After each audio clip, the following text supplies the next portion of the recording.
Boa tarde, pessoal. Essa será a apresentação sobre saúde de populações vulneráveis. Muitos profissionais de saúde não estão familiarizados com o conceito de vulnerabilidade. Esse conceito ganhou maior destaque durante alguns episódios históricos marcantes, como a epidemia de AIDS da década de 1980 nos Estados Unidos. O sucesso do conceito de vulnerabilidade durante a epidemia de AIDS pode ser explicado pelo fato de determinantes que iam bem além da simples ação patogênica de um vírus terem grande importância no manuseio da situação. O conceito de vulnerabilidade abrange aspectos que vão de suscetibilidade orgânica à forma de estruturação de programas de saúde, passando por fatores comportamentais, culturais, econômicos e políticos. Isso é de grande interesse para a saúde pública. Como mencionado, esse conceito foi construído ao longo da história. Ele possui origem no campo da advocacia. O termo vulnerabilidade nesse campo designa, em sua origem, grupos ou indivíduos fragilizados, jurídica ou politicamente, na promoção, proteção ou garantia de seus direitos de cidadania.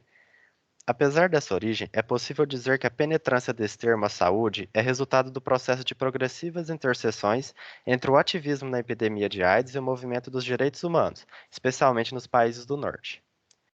Ao adentrar um pouco mais no período da AIDS, é visualizado que os primeiros estudos buscaram logo entender os fatores de risco associados à nova doença e, invariavelmente, passaram a transitar o conceito de fatores de risco com o conceito de grupos de risco.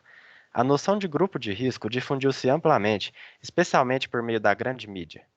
Os chamados grupos de risco passaram a ser o foco das poucas estratégias de prevenção da época, que se mostraram, além de ineficazes do ponto de vista epidemiológico, geradoras de preconceitos e inequidades. Os 4Hs, homossexuais, hemofílicos, haitianos e viciados em heroína, heroin addicts, passaram a ser os primeiros alvos das estratégias de prevenção e a sofrer seus efeitos. Eles foram isolados e impedidos de realizar várias atividades, como ter relações sexuais, doar sangue e utilizar drogas injetáveis, o que só reforçou estigmas.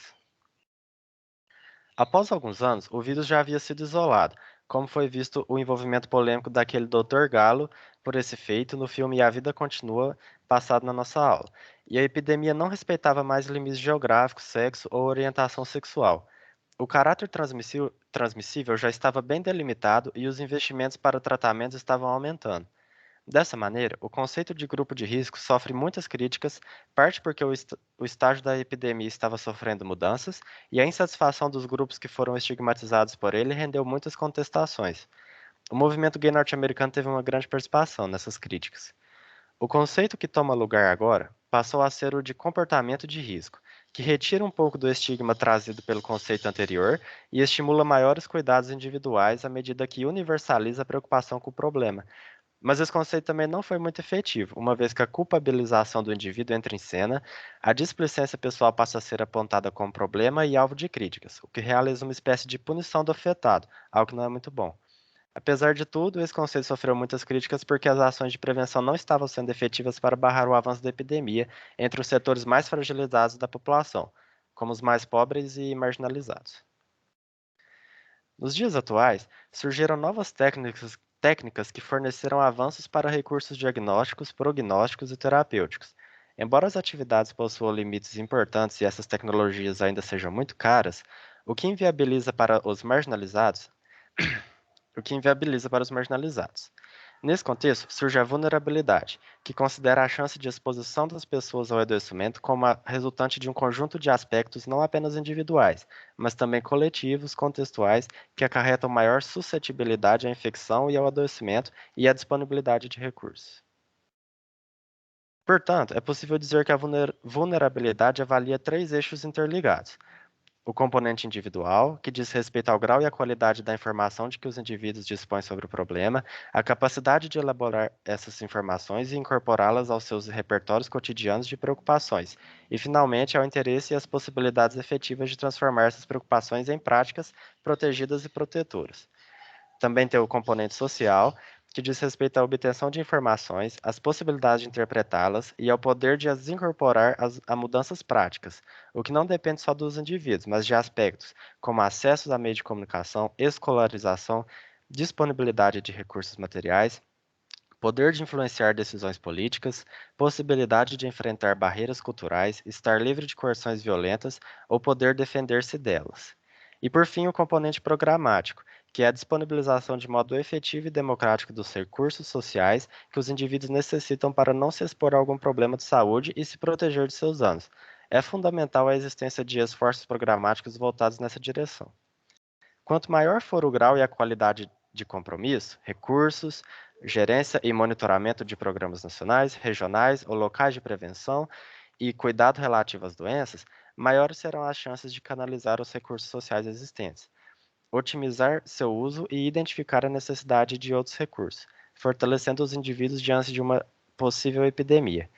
Dessa forma, a vulnerabilidade considera as pessoas expostas a riscos e danos para a saúde a partir de seus aspectos individuais, sociais, culturais, políticos, econômicos e toda a abrangência de sua existência, com o objetivo de nortear as políticas públicas de maneira efetiva e de maneira a minimizar a criação de preconceitos e o fortalecimento de estigmas. A população selecionada para essa apresentação são as pessoas em situação de rua, que muitas vezes são denominadas por termos pejorativos, como mendigos e vagabundos. Diante da multiplicidade de indivíduos e de realidades dessa situação, é necessário reconhecer a individualidade de cada um antes. Cada pessoa possui uma história única e singular, seu nome, origem de nascimento e referência familiar, entre outras características, fato que não impede o reconhecimento dessas pessoas como população vulnerável para problema de saúde, tendo em vista a situação de extrema pobreza que atua como um denominador comum. Outros denominadores comuns dessa população são os vínculos familiares fragilizados e a inexistência de moradia convencional regular. Todos esses fatores colaboram para que a manutenção da saúde desses indivíduos seja prejudicada. A falta de condições básicas de moradia, conforto e higiene pode ocasionar tanto problemas físicos como psicológicos. Nesse sentido, é importante ressaltar que é preciso estar atento à forma como se atende essa população nos programas de serviço. O trato com dignidade e respeito nos serviços de acolhimento institucional e na saúde ou em qualquer situação deve ser regido pelo cuidado com o outro, tendo em vista o princípio da equidade. Bom dia, pessoal. Meu nome é Alejandro Cortes e eu vou estar apresentando essa segunda parte do trabalho que envolve o acesso e as políticas públicas em relação à saúde da população em situação de rua. Ah, Respeito às especificidades do acesso à saúde, que em teoria deveria ser normal, tendo em conta que o SUS é universal, surgem algumas particularidades, algumas peculiaridades, sendo que uma boa parte da população em situação de rua relata que já sofreu algum tipo de preconceito ou de situação incômoda que atrapalhou seu atendimento um pouco mais no atendimento não emergencial. Então, por isso, 48,3% dos moradores de rua entrevistados, eles relataram que preferem procurar, em primeiro lugar, o hospital e a emergência do que os postos de saúde, né? Que só 27,4% dos entrevistados acabaram relatando que procuravam primeiro. Uh, então, tendo em vista, né, que há um cenário diferencial, não só no acesso, mas no fundo que tem, da saúde que essas pessoas estão envolvidas, foram criados, né, vários planos diferenciados para essa população, com destaque, né, na mobilização que o Movimento Nacional das Pessoas em Situação de Rua teve nesse debate, na colocação desse debate para o surgimento de novas estratégias. Então, tem duas políticas públicas de destaque um pouco mais recentes. Infelizmente, esse tema não teve um tratamento diferencial até mais ou menos 2009, quando começou com a implantação do Comitê Técnico de Saúde para a população em situação de rua, e teve um plano mais concreto, né, para essas ações em 2013, com a aprovação do decreto do Plano Operativo para a Implementação de Ações em Saúde da População em Situação de Rua. O Plano de Saúde para a Implementação da Saúde em Pessoas em Situação de Rua tem 5 eixos principais e ele é o motor do atendimento diferencial para as populações em situação de vulnerabilidade. O primeiro eixo é a inclusão da população de rua no escopo das redes de atenção em saúde. Então, é a garantia do acesso para essa população. Então, a implantação de equipes de consultório na rua e nos albergues que alguns moradores de rua frequentam, a garantia é, da acessibilidade, né, à saúde, que é justamente o foco desse eixo, com essa implantação de novos locais de atendimento, se busca, além, né, de nos locais de assistentes, a partir de ações de outros eixos que vamos falar mais para frente, garantir, né, o atendimento dessa população nesses locais já persistentes, também a criação de novos locais para garantir o acesso completo. Além da capacitação de equipes em urgência e emergência, né, e a criação, né, de um protocolo de atenção em saúde específica para esse grupo. O segundo eixo desse plano é a promoção e vigilância em saúde. Então, como eu falei anteriormente, a epidemiologia dessa população é um pouco diferente, né, do que, a população que não tem essas vulnerabilidades. Então, infecções no pé, infecções pulmonares, algumas DSTs que na população em geral tem uma porcentagem bem mais baixa, elas se apresentam em porcentagens bem mais elevadas na população em situação de rua. E algumas dessas doenças, que, como na população em geral, estão mais controladas, foram um pouco deixadas de lado, né? No seu tratamento, no seu controle. Então, esse eixo procura enfocar, né, em ações preventivas para esses problemas típicos dessa população e na atualização, né, de tratamentos e de protocolos nessas patologias, né, que acometem mais essa população, além de garantir o acesso dessa população às vacinas do SUS, né, que às vezes, como as vacinas estão mais presentes nos postos de saúde, eles acabam não tendo uma cobertura vacinal tão aceitável como na população geral. O terceiro eixo, né, ele tem como enfoque a educação permanente em saúde na abordagem da população em situação de rua. Então, a capacitação de profissionais de saúde e de outros agentes envolvidos, né, no atendimento da saúde dessas pessoas, porque, como anteriormente foi falado, né, em alguns casos por preconceito, em alguns casos não necessariamente preconceito, mas de desconhecimento de algumas particularidades desse grupo vulnerável, o atendimento dessas pessoas às vezes se vê um pouco comprometido. Então, a capacitação de todos os profissionais envolvidos nesse atendimento é o foco desse eixo, é muito importante, né, para ter um atendimento mais holístico, mais efetivo.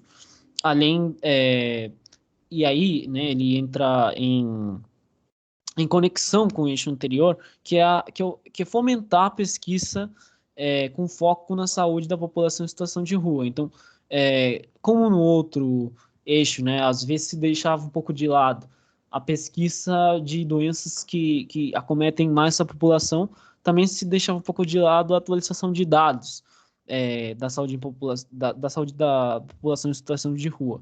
E isso atrapalha e muito um sistema de saúde como o SUS, que procura sempre, né, usar todas as ferramentas disponíveis, incluindo a análise de dados, para promover a saúde da sua população. Além da produção, é claro, de um material dedicado, de um material informativo a informação sobre a saúde dessa população em situação de rua para todos os profissionais ligados a esse atendimento, também um pouco para a população em geral, esse material fica disponível.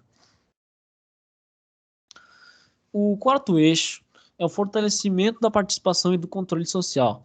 Então, o SUS e o plano, né, de promoção da saúde da população em situação de rua tem como base a participação não só da cidadania, né, mas principalmente, né, nestes casos de populações vulneráveis, a participação de movimentos sociais que foram indispensáveis para a criação desses novos protocolos, desse plano que criou toda a questão de atendimento diferenciado para a sua população, que no caso foi, né, como falamos no começo da apresentação, o movimento nacional das pessoas em situação de rua.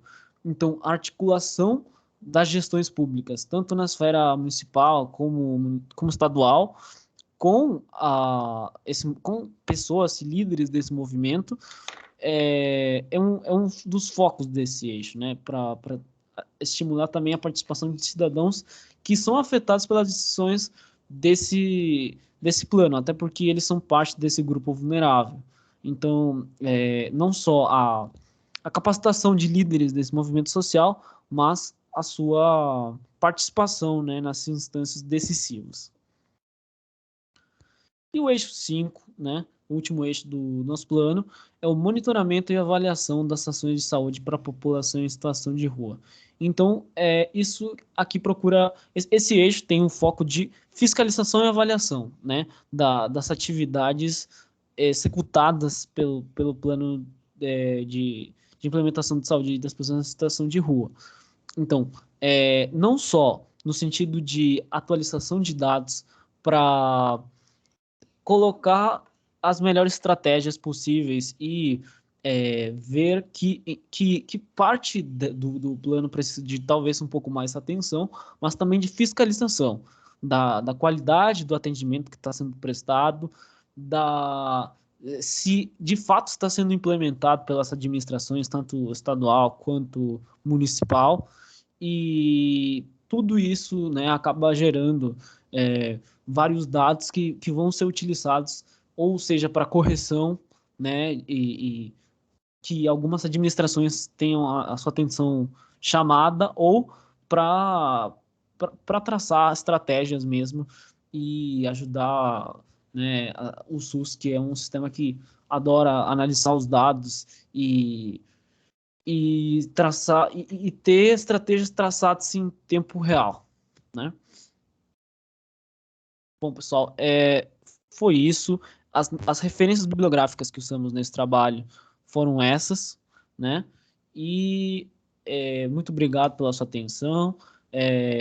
Obrigado por assistir esse vídeo e nos vemos na aula de Ciências Sociais aplicadas à saúde.